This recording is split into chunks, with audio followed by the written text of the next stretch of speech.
DJ अख्तरा यदुहा DJ अख्तरा यदुहा DJ Umesh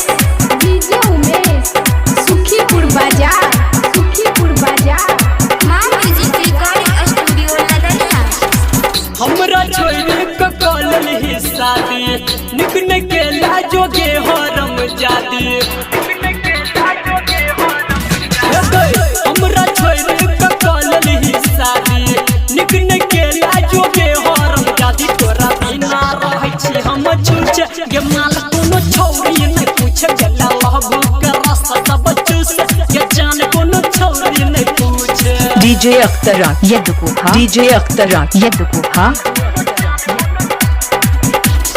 DJ Umesh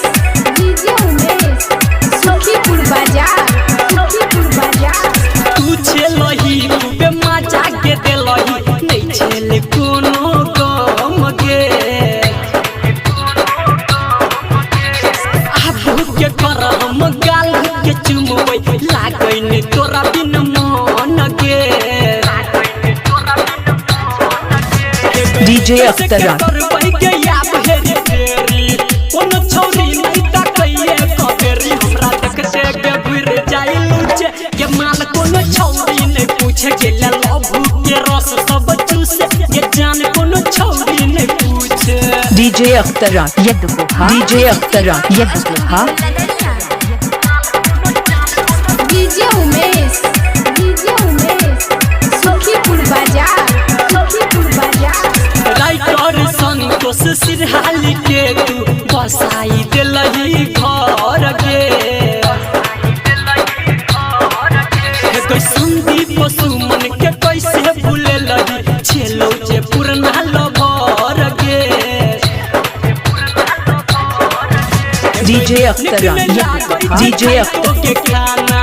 लगैया मर जे तो तोहर दीवाना दिन दिन के दैया हमर सुखे के माल कोनो छौरी नहीं पूछे गेला लभू के रस सब चूसे के जान कोनो छौरी नहीं पूछे।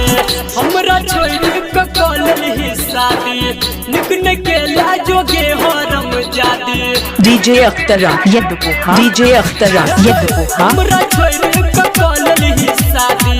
निकने के लाजोगे हरम जादी तोरा बिना रहै छी हम छूचे ये माल कोनो छौरी नहीं पूछे गेला लहबू के रस सब चूसे ये जान कोनो छौरी नहीं पूछे। DJ अख्तरा यदुहा DJ अख्तरा